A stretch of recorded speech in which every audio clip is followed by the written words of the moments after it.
여러분, 요즘 시대는 너무너무 바빠요. 가족이 함께 모여서 식사할 시간도 가지지 못하는 것이 현실이에요.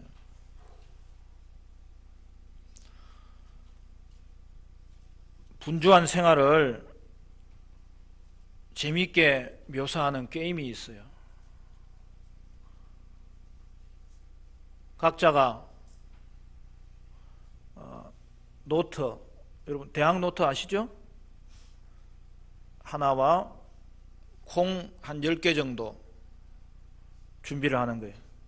그리고 1단계는 온 가족이 둘러서서 이제 그 노트 위에 콩을 올려놓고 떨어뜨리지 않도록 잡고 있는 거예요.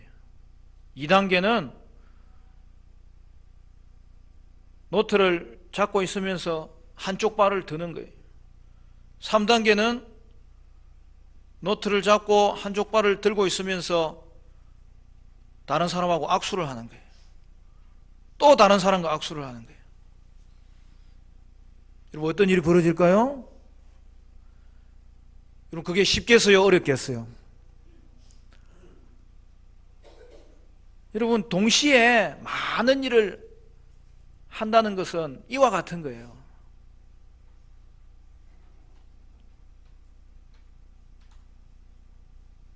노트에 콩을 올리고 한 발을 들고 다른 손으로는 옆에 있는 사람을 이렇게 잡아준다는 게 여러분 결코 쉽지 않습니다. 그렇게 하려면 우리는 갑절의 긴장과 집중이 필요한 거예요. 여러분, 이것이 우리가 동시에 너무 많은 일을 하려고 할 때에 생기는 현상입니다. 여러분은 너무 많은 일을 한다고 생각했던 그런 때가 있지 않았습니까? 혹시 지금 그렇게 하고 있는 것은 아닙니까? 지금 우리 가족에게는 이 분주함이라는 문제를 해결해야 되는 시점은 아닙니까?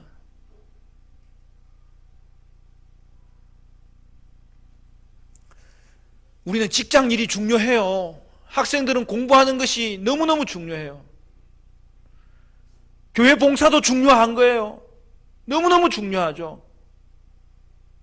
장래를 위해서 계획을 세우고 또 그 계획을 이루기 위해서 준비하는 것은 너무나 중요한 일입니다. 그런데 그 모든 것의 목적이 무엇인지를 여러분 잊어버리면 안 돼요.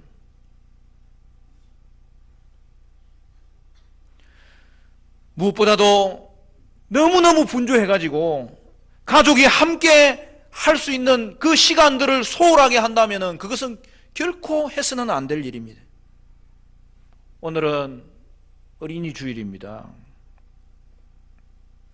아이들이 필요로 하는 요구가 다양할 수 있겠지만 아이들이 가장 원하는 것은 부모와 함께하는 시간을 넉넉히 가지는 거죠. 여러분, 애들은 금세 자라요.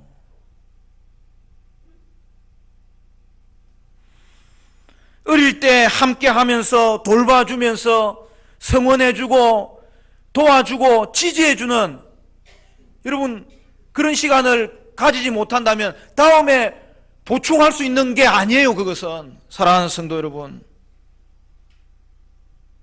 자녀와 함께 해야 할 자리에 함께 하지 않는 부모라면 그것은 자녀를 하나님의 선물로 맡겨주신 부모의 사명을 제대로 감당하고 있지 않는다는 것을 여러분 기억하셔야 됩니다. 여러분, 학교에서 교회에서 애들이 발표하는 시간이 있으면 빠지면 안 돼요.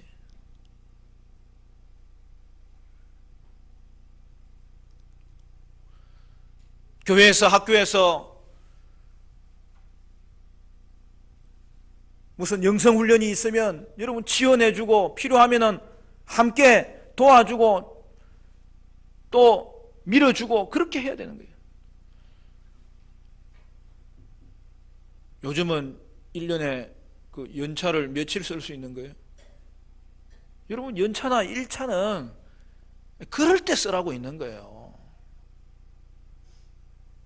그리고 중요한 것은 우리의 일상입니다. 가족의 일상생활을 자세히 들여다보면 거기에 자신의 가치관과 소신이 다 드러나 있어요. 여러분, 우리의 가정은 무엇보다도 신앙의 교육 장소가 되어야 됩니다. 그러기 위해서는 가족이 함께 가정 예배 드리는 시간을 꼭 가져야 되는 거예요. 그리하여 가족이 함께 식사하고 예배하고 대화하는 시간을 확보해야 되는 거예요. 여러분, 신앙교육의 주체가 누구예요? 어디예요? 가정입니다. 더 구체적으로 부모예요. 교회도 교사 교육에 헌신을 다해야 되겠지만 여러분, 다음 세대 신앙교육의 주체는 부모예요. 부모가 앞장서서 신앙교육을 끌고 가야 되고 교회가 그것을 열심히 도와주는 거예요. 그러므로 교회 학교 신앙교육은 반드시 가정교육과 연계시켜서 해야 되는 거예요.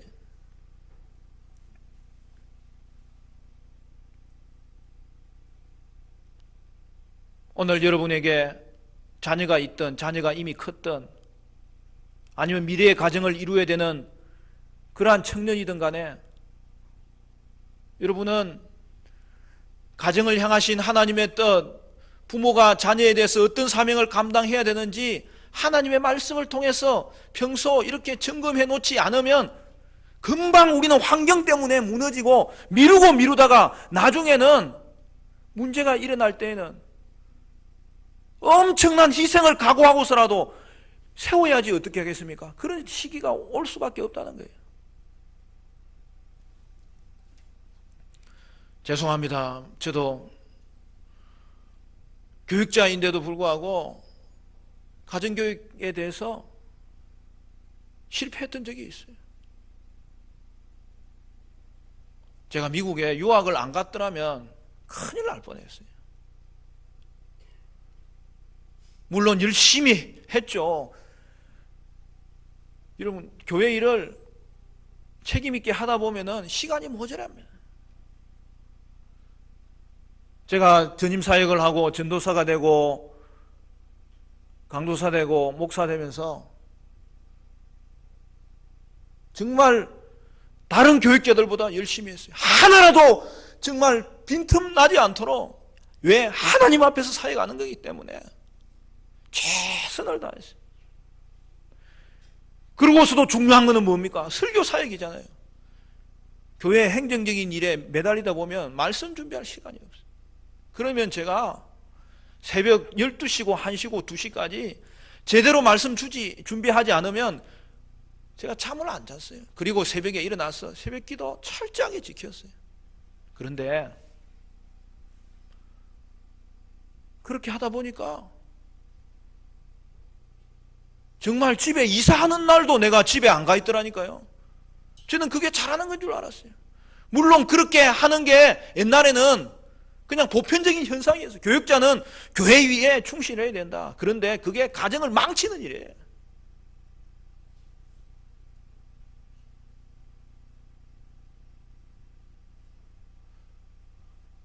교회에서 그렇게 요구하니까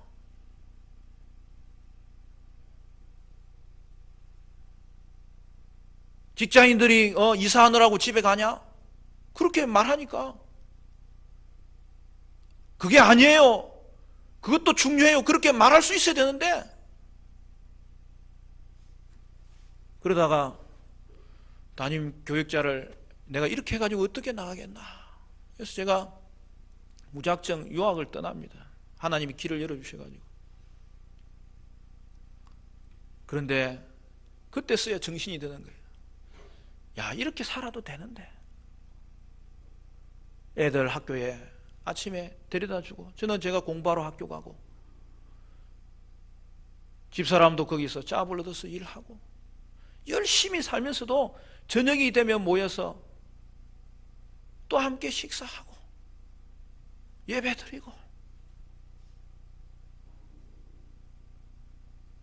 주말이 되면 애들하고 바로 옆에 다 공원이 있어요. 공원에 가면 아무것도 없어요. 짠디밥만 깔려 있어요. 저는 그게 너무 좋은 거예요. 골대는 내가 만들면 되지. 꼭할처럼 생긴 거 그거 4개 가지고 골대 만들어 놓고 짝이 안 맞으니까 동네에 하나 데려가 가지고 우리 6명이 있어. 얼마나 공을 열심히 찾는지.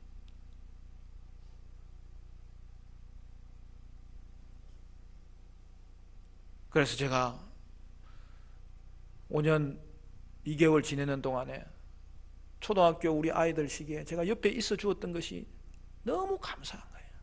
물론 제가 공부하는 게 얼마나 많은지 여러분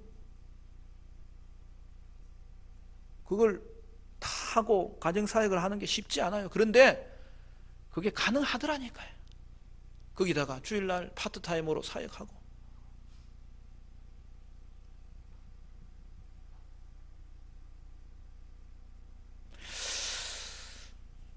구약 성경에 보면 구약의 제자훈련은 뭐냐? 신앙 가정교육이었어요. 신명기 6장 7절은 이렇게 말합니다. 내 자녀에게 부지런히 가르치며 집에 앉았을 때든지 길을 갈 때든지 누워 있을 때든지 일어날 때든지 이 말씀을 강론할 것이며. 여러분 신약의 제자훈련은 뭐예요? 부모가 예수의 제자가 되어야 되겠지만 그것과 함께 가정을 회복시키는 거예요. 에베소서 6장 4절에 또 아비들아 너희 자녀를 노엽게 하지 말고 오직 주의 교훈과 훈계로 양육하라. 그러므로 지역 전도와 세계 선교도 중요하지만 다음 세대 사역은 한국교회 주신 주님의 가장 중요한 사명이고 지상 명령인 거예요. 가정의 달을 맞이하여 여러분의 자녀들이 하나님 자녀 되도록 가르치고 있는지, 여러분 가르치려면 함께 해야 될 거 아니에요. 돌보고 있는지 지원하고 있는지 돌아보셔야 됩니다. 이미 신앙을 가진 기독교 가정에서 자녀들이 신앙의 대를 잇는 것보다 더 중요한 과제가 없는 거예요. 우리는 반드시 그 일을 이루어야 되는 거예요. 과거에도 사람들은 늘 바빴다고 이야기를 합니다. 그러나 현대인들은 더 많은 돈을 벌기 위해, 노년에 더 많은 여유를 가지기 위해, 더 다양한 취미 활동을 하기 위해서 과거보다 더 많은 에너지를, 시간을 쏟고 있습니다. 사람들이 바라는 게 뭐예요? 더 많은 공부를 하고, 더 많은 선택을 가지고, 더 많은 오락을 할 수 있고, 더 많은 정보를 가질 수 있고, 더 많은 사역을 할 수 있고, 더 많은 봉사를 하기를 바라는데 끝이 없는 거예요. 여러분의 스케줄을 계획하면서 가장 영향을 주는 요인들이 무엇인지 한번 점검해 보세요. 내가 주간 계획을 세우고 매달 계획을 세우고 한 해의 계획을 세울 때에 그 스케줄에서 어떤 요소들이 영향을 주고 있는지 한번 여러분 생각해 보세요. 예를 들어서 지나친 목표 추구, 직장의 요구들, 교회의 사역, 어린 자녀의 양육, 재정적인 압박, 예상치 못한 문제의 발생, 봉사의 책임, 자녀의 특별활동, 자녀 학원 스케줄, 건강의 문제, 부모님 돌보는 일, 배우자 가족의 요구와 기대, 내 자신의 비현실적인 기대치, 취미활동과 개인적인 관심사, 친구 모임, 미래에 시간을 쏟는 것, 휴일이나 방학 등의 계절적 활동을 하는 것, 여러분 어떤 요인들입니까? 여러분과 여러분의 자녀들의 주간 스케줄은 여러분의 몸과 마음에 어떤 영향을 미치고 있습니까? 그리고 그것이 여러분의 자녀들에게는 어떤 영향을 미치고 있습니까? 여러분의 스케줄은 여러분의 가치관이 드러나는 장소예요.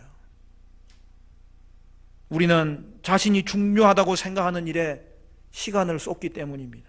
그러므로 우리는 분주함을 이기기 위해서 자신의 핵심 가치를 다시 분명하게 세우고 그것을 스케줄로 반영할 수 있어야 되는 것입니다.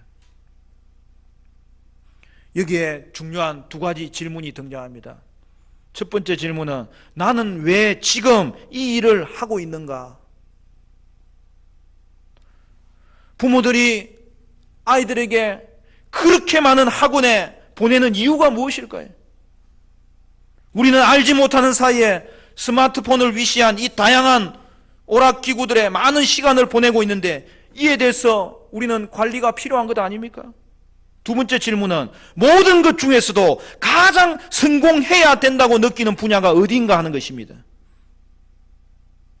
다른 무엇보다도 여러분이 성공하고 싶은 영역이 과연 무엇인가 하는 것입니다. 여러분, 이것이 바로 여러분의 인생에서 핵심 가치를 어디에 두고 있는지를 질문하는 거예요. 여러분들의 자녀에게 있어서 무엇이 있어야 성공하는 것인지를 여러분은 다시 한 번 더 생각해 봐야 되는 것입니다. 여러분, 자녀들에게 무엇이 있어야 성공하는 것이 됩니까? 깊이 생각할 때에 네 가지가 떠오를 수밖에 없는 거예요. 영적 성장이 성공하는 거예요. 성품이 개발돼야 성공하는 거예요. 은사가 개발돼야 성공하는 거예요. 관계가 회복돼야 성공하는 거예요. 오늘 읽은 본문을 보면 우리의 바쁜 일정을 우리가 어떻게 다룰 수 있는지 실제적인 방법을 제시하고 있어요. 우리 16절, 17절 같이 읽어볼까요? 시작. 세월을 아끼라. 때가 악하니라. 그러므로 어리석은 자가 되지 말고 오직 주의 뜻이 무엇인가 이해하라. 여러분, 여기서 세월을 아낀다는 의미가 무엇입니까? 17절에 보충으로 설명해 주고 있어요. 주의 뜻이 무엇인지 이해하라. 무슨 말이죠? 세월을 아낀다는 것은 여러분의 삶에서 우선순위를 바르게 세우고 그걸 지키라는 거예요. 분주함의 함정에 빠져있지 말고 빠져나오라는 거예요. 여러분은 자신의 우선순위를 정함으로 그것을 빠져나올 수 있고 그 우선순위를 지킴으로 그것을 정화시킬 수 있는 거예요. 그래서 성경은 시간에 있어서는 안식일의 중요성을 강조합니다. 출애굽기 34장 21절에 너는 엿새 동안 일하고 일곱째 날에는 쉴지니 밭갈 때에나 거둘 때에도 쉴지며. 또한 성경은 우리에게 자기 중심적인 일정을 조절하라고 권면하고 있어요. 빌립보서 2장 4절에 각각 자기 일을 돌볼 뿐더러 또한 각각 다른 사람의 일을 돌보아 나의 기쁨을 충만하게 하라. 여러분, 부모는 각각 자기가 맡은 일이 있잖아요. 직장 일이 있고 자기가 계획한 일이 있잖아요. 여러분, 그거에 대해서 정말 열심히 일하셔야 됩니다. 그렇지만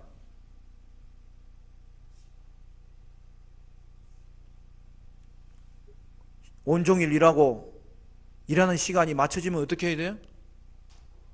요즘 말이 있잖아요. 칼퇴근 해야지.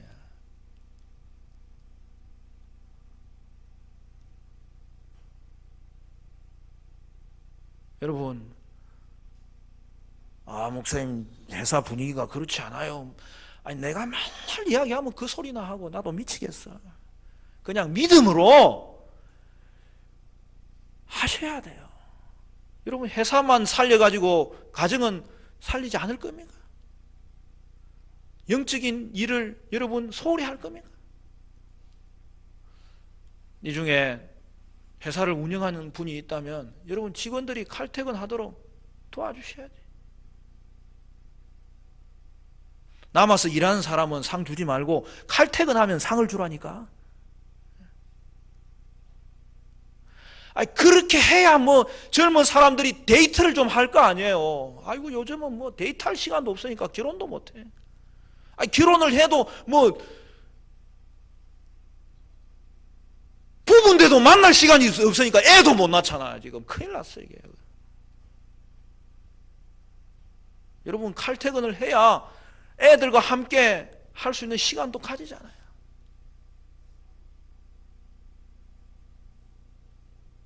그래야 결혼도 하지.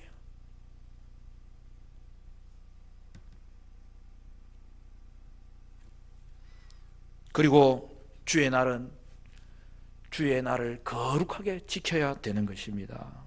이처럼 부모된 우리는 일상에서 자녀들과 함께하고 또 자녀들을 돌봐야 되는 거예요.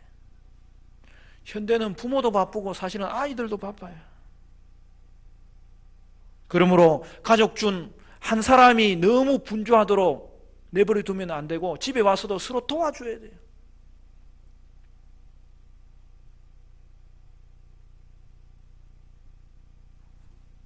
여러분, 엄마들도 바빠요.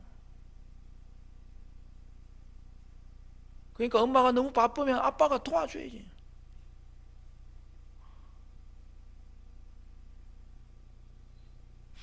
목사님 또 무슨 말씀하시나 궁금해하지 마세요. 설거지 하라는 말이야. 설거지 하면 5년 오래 산다니까. 의학적으로 통계가 나왔다니까. 내가 해마다 강조하잖아요. 밥 먹고 이 배 두드리면서 누워있다가 꼴깍 가버리는 거예요.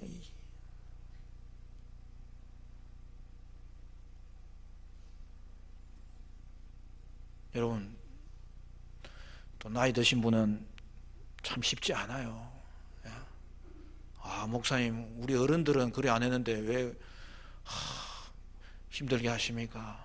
그렇지만 그게 주님의 말씀이에요. 각각 자기 일을 돌볼 뿐더러 또한 각각 다른 사람의 일을 돌보라는 거예요.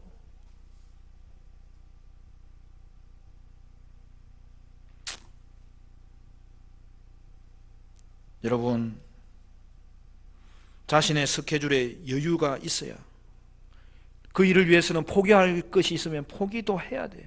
그것을 위해서는 여러분 조정할 것이 있으면 조정을 해야 돼요. 오늘 말씀을 듣는 중에 성령께서 이거는 조정해라 하시면 순종하십시오. 그리하여 부모와 자녀 세대가 충분한 휴식을 가져야 즐거운 시간을 보낼 수 있고, 그래서 영적인 친교와 교제를 나눌 수 있는 것이죠. 그러므로 자녀들을 위한 신앙교육에서 뭐가 성공하는 거예요? 함께 가정예배 드려야 돼요. 저도 쉽지 않아요. 그렇지만 최선을 다해야 돼요. 온 가족이 모이는 게 우선이지만 그렇지 않을 때에는 할 수 있는 사람끼리라도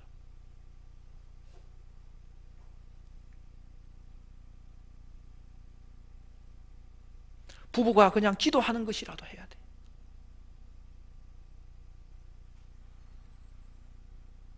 한 주에 한 번 이상은 시간을 확보해서 저녁에 함께 모여 식사하고 함께 기도하고 함께 찬양하고 함께 말씀을 읽고 질문할 수 있는 분위기가, 대화할 수 있는 즐거운 분위기가 여러분 가정에 있을 때에, 그때야만이 오늘 우리 다음 세대를 건강하게 회복시키고 키울 수 있고, 지금이라도 늦지 않게 다 큰 장성한 아이일지라도 축복 기도하며 그들을 성원해 줄 수 있는 유일한 방법이라는 사실이죠. 그래서 그때 가장 우리에게 적으로 다가오는 이 분주함의 문제를 주의 말씀을 쫓아서 조정하고, 때로는 포기할 거는 포기했어라도 해결할 수 있어야 될 것인데, 여러분, 자녀 신앙교육은 반드시 부모의 책임이고 부모가 그 일을 주체적으로 해야 된다는 이 사실 앞에서 오늘 어린이 주일을 맞이하여 오늘 우리 자신을 한 번 더 살펴볼 수 있어야 되겠습니다. 여기서 중요한 것은 부모들이 자녀들의 성공을 무엇으로 보느냐는 거예요. 죄송한 말씀입니다만 심각한 문제는 크리스찬 부모들이 가지고 있는 성공 개념, 여러분 그것이 세상 부모들과 많이 차이 나지 않더라는 거예요.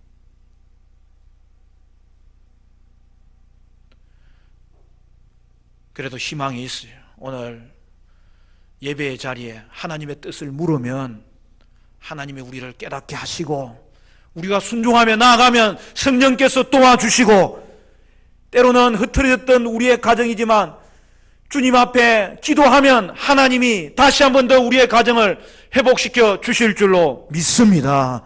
오늘 그러한 발걸음 가운데 주의 말씀이 우리의 인생의 빛이 되고 우리의 가정의 등불이 되어야 되겠습니다. 기독교 교육학자 이상진 교수는 성도의 자녀 교육에서 성공 개념이 바뀌어야 된다는 것을 강조하고 있어요. 여러분 자녀들에게 있어서 정말 성공이 무엇일까요? 성공이 무엇인지 제가 인용해서 읽어드리겠습니다. 첫째, 시간에 있어서 세속적인 성공은 당장의 눈앞의 성공만을 생각하지만 성경적인 성공은 평생의 관심, 영혼의 관점에서 바라보는 것입니다. 둘째, 중거에 있어서 세속적인 성공은 상대적 비교를 통한 성공이지만 성경적인 성공은 절대적이고 그 자녀만의 독특성에 근거하는 것입니다. 셋째, 관점에 있어서 세속적인 성공은 사회적 판단에 근거하지만 성경적인 성공은 하나님의 판단에 근거합니다. 넷째, 세속적인 성공은 결과만을 중시하지만 성경적인 성공은 과정을 중시합니다. 여섯째, 세속적인 성공은 상향성의 욕구에 기초한 야망을 추구하지만 성경적인 성공은 영향력이 중요합니다. 마지막으로 세속적인 성공은 나의 왕국을 건설하는 데 관심이 있지만 성경적인 성공은 하나님 나라에 궁극적인 관심을 가집니다. 사랑하는 성도 여러분, 어린이 주를 맞이하여 여러분 자녀들에게 뭘 줄 겁니까? 여러분은 믿음의 부모로서 신앙교육의 주체가 되어야 돼요. 여러분은 자녀들과 함께함으로 그들을 가르칠 수 있고 그들을 돌볼 수 있고 그들을 지원할 수 있고 그들을 도와줄 수 있어서 반드시 신앙 계승의 놀라운 이 은혜를 만들어내야 되는 거예요. 사랑하는 성도 여러분, 저와 여러분의 가정마다 하나님 나라를 경험하는 놀라운 역사가 일어나기를 바라고 여러분을 통하여서 여러분의 가정을 통하여 하나님의 나라가 확장되는 믿음의 가정 세울 수 있기를 주님의 이름으로 축원합니다.